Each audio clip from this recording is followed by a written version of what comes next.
नमस्कार मंडळी, चला तर आज आपण शिळ्या भातावरती गूळ टाकून कुठली रेसिपी बनवतोय ना हे तर तुम्हाला व्हिडिओमध्ये पुढे समजेलच, पण तुम्ही देखील असा रात्रीचा उरलेला शिळा भात फेकून देत असाल ना तर हा व्हिडिओ पहा। तर यापासून आज आपण अतिशय पौष्टिक आणि चवदार अशी रेसिपी बनवणार आहोत। तर त्यासाठी इथे लागणार आहे आपल्याला एक परात। तर परातीमध्ये आपण हा भात काढून घेणार आहोत। तर आता पहा, जेवढ्या प्रमाणात तुम्हाला हा पदार्थ बनवायचा आहे तेवढा इथे आपल्याला भात घ्यायचा। आता हा भात घेतलेला आहे, पूर्णपणे आपल्याला हा भात हाताने सुट्टा करून घ्यायचा आहे, एकदम मोकळा असा करून घ्यायचा आहे। याच्या अजिबात आपल्याला इथे लगते राहू द्यायचे नाही, त्यामुळेच ना हाताने व्यवस्थित असा हा भात जो आहे तो मोकळा करून घेऊया।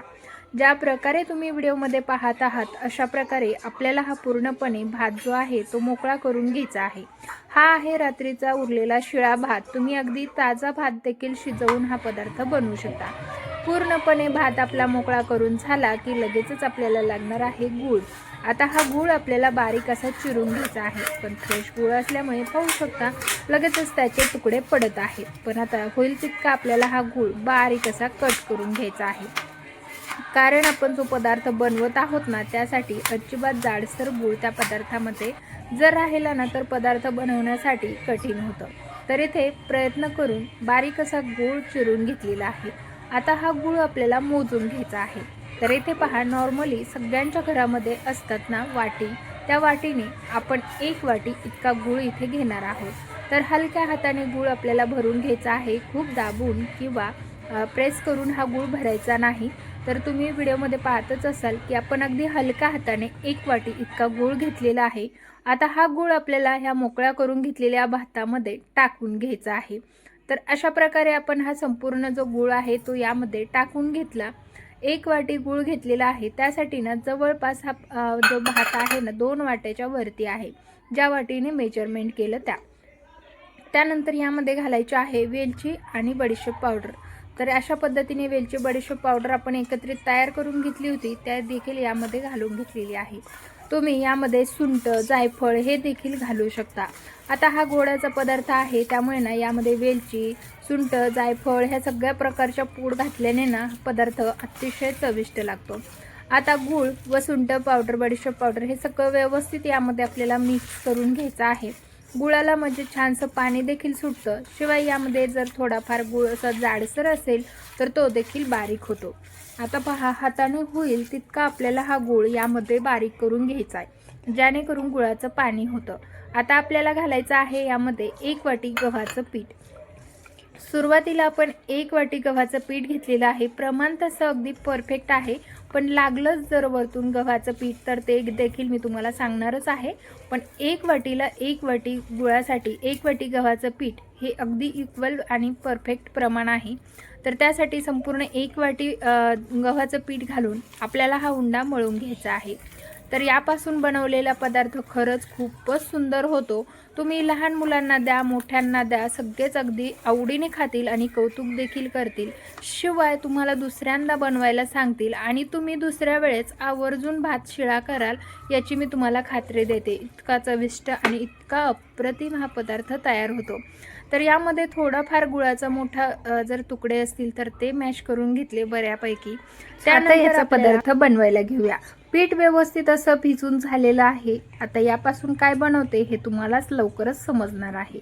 तर त्यासाठी आपल्याला लागणार आहे पोळपाट आणि त्याचबरोबर एक कॉटनचं इथे मी छोट्या साईजचं व्हाईट कलरचं जे फडकं असतं ना ते तयार करून घेतलेलं आहे, चौकोनी आकाराचं। आता हे ओलं करून घेतलंय, या पोळपाटावरती आपल्याला लावून घ्यायचं आहे। अशा पद्धतीने हे पोळपाटावरती अंथरून घ्यायचं आणि यावरती आपल्याला आता पाणी घालायचं आहे।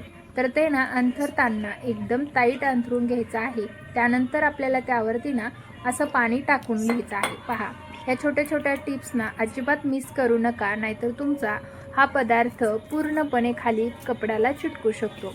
त्यामुळेच कापडावरती आपल्याला अगोदर पाणी टाकून घ्यायचं आहे, त्यानंतर आपल्याला याचा असा गोळा तयार करून घ्यायचा आहे। तर पहा, ज्या साईजचे तुम्हाला बनवायचे आहे ना तशा प्रकारे तुम्ही इथे गोळा बनवून घेऊ शकता। आपण चपाती बनवायला जसा गोळा घेतो ना तेवढा गोळा घेतलेला आहे। आता हाताला पाणी लावून आपल्याला याची जे आहे ते धपाटे थापून घ्यायचे आहे। तर आज आपण शिळ्या भातापासून मस्त आणि चविष्ट असे गोड धपाटे बनवणार आहोत। तर त्यासाठी पहा, हाताला थोडं थोडं पाणी लावून एकदम पातळ असेही धपाटे आपल्याला थापून घ्यायचे आहे. याला वेगळं कुठलं नाव असेल ना, ते देखील मला सजेस्ट तुम्ही करू शकता कमेंटद्वारे. तर मस्त असं हे धपाटं आपण थापून घेत आहोत. जेवढं होईल तेवढं आपल्याला हे धपाटं पातळ असं थापून घ्यायचं आहे, जेणेकरून खायला अतिशय चविष्ट लागतं.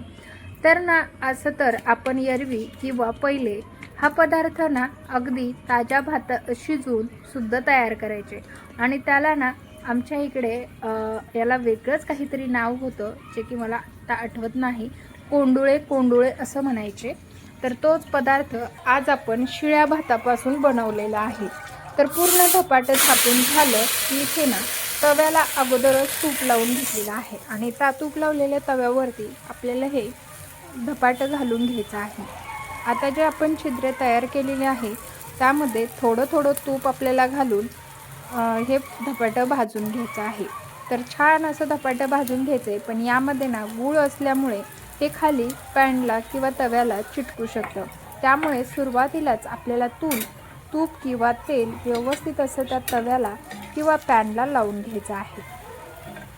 इथे पहा, पूर्णपणे जे गुळाचे खडे होते ते देखील मेल्ट झालेले आहे आणि आता ना खालच्या साईडने छान असं आपलं हे धपाटं भाजलं गेलेलं आहे. आता याला आपण पलटवून घेऊया. तर पाहू शकता, गूळ घालून बनवलेला पदार्थ असला ना की थोडंसं उलटण्यासाठी थोडंसं कठीण जातं, पण चवीला अप्रतिम लागतो. इथे ना तुपाचा वापर केल्यामुळे हा पदार्थ खायला अतिशय चविष्ट आणि हेल्दी पौष्टिकसुद्धा आहे.